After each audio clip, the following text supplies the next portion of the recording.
जङ्गलमा फिरन्ते जीवन बिताउने राउटे जाति यति बेला सुर्खेत जिल्लाको बराहाताल गाउँपालिका वडा नम्बर 7 मालचनामा छन्।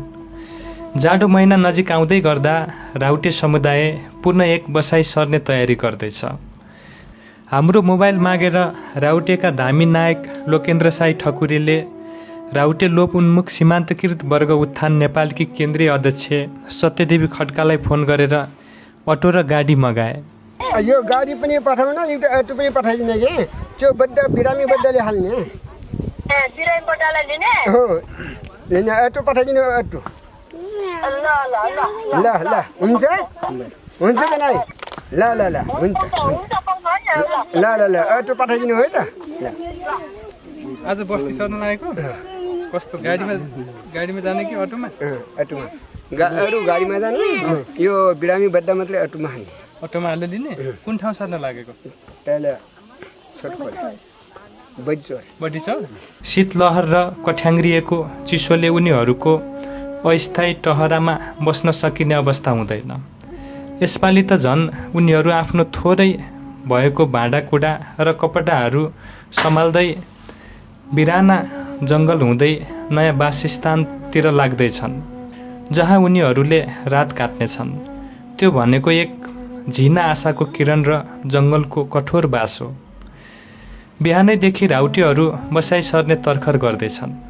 कोही खाना खाएर घर भत्काउँदैछन्, कोही सामानको भारी बोकेर हिँड्न तयार हुँदैछन्। बालबालिकाहरू उत्साहित हुँदै घर बनाएका खाम्बाहरू काट्दैछन्।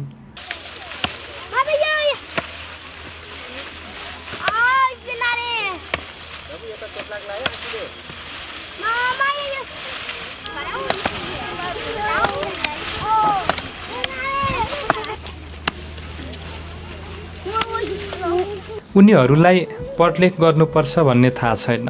कसैले पनि पढेका छैनन्, लेखेका छैनन्, स्कुल देखेका छैनन्। यस्तै क्यामेरा समाएर फोटो खिच्दै जाने हिँड्ने हो कि नै? किन अब यहाँ बस्तीमा बसिराख्ने होइन, अब सहरतिर नभएर यस्तै क्यामेरा समात्ने, फोटो खिच्ने, पत्रकार बन्न पऱ्यो एउटा। अब यहाँ चाहिँ राउटेबाट नहुने किन? यसैमा ठिक छ किन? यहाँ कसरी ठिक छ? यहाँ कसरी ठिक छ? होइन, हामी यो राउटेको बसाबसी भयो। राउटेबाट यो जन्म मान्छे हो, यहाँ हजुरबाट जन्म मान्छे पो लाग्छ हो कि नहीं? यहाँबाट जन्म मान्छे यहीँ भएको भएर यहीँ राम्रो लाग्छ। त्यस्तै यो हजुरहरूको हामीहरूसँग आउन सक्छ। राउटे समुदायको यो बसाइसराई एउटा साधारण कुरा रहेछ। उनीहरूको अबको नयाँ वासस्थान वीरेन्द्रनगर नगरपालिका र बराहाताल गाउँपालिकाको सीमा रानीघाट खोलाको किनारमा हुनेछ, जहाँ गए पनि उनीहरूको जीवन एक किसिमले जस्ताको त्यस्तै रहन्छ।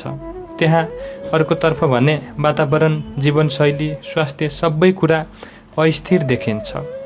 अशिक्षा, मदिरा सेवन, पोषणको कमी, सफा पानीको अभाव जस्ता समस्याहरूले उनीहरूको जीवनलाई चुनौतीपूर्ण बनाइरहेको छ। बालकदेखि वृद्धासम्म सबैजना मदिरामा लट्ठिएको अवस्थामा छन्, अनि अनुहारमा एक प्रकारको निराशा देखिन थालेको छ। उनीहरूका धेरै बालबालिकाहरू कुपोषणको शिकार भएका छन्। मदिरा त यस समुदायमा मात्र एक साधारण पेय जस्तो भइसकेको छ। दिक्क, निराशा, जीवनका असहज तृष्णाहरूलाई भुलाउन उनीहरू मदिराको शरणमा जान्छन्। बरु मुखियाजी बाहिर नखायो भने जनताले पनि कुरा गराइदिनु भन्दाखेरिमा यो बाहिर गएर नखानु, बरु आफू बनाएसम्म पठाइदिन्छु, डल्लैबाट चामल पनि पठाइदिन्छु, पैसा पनि पठाइदिन्छु, म चाहिँ जुलु भन्याउ छ त भन्दाखेरिमा त्यसको लागि चामल पठाएर अलि मैले पाडाको भनेपछि खान्छु, बाहिर गएर नखाने बरु।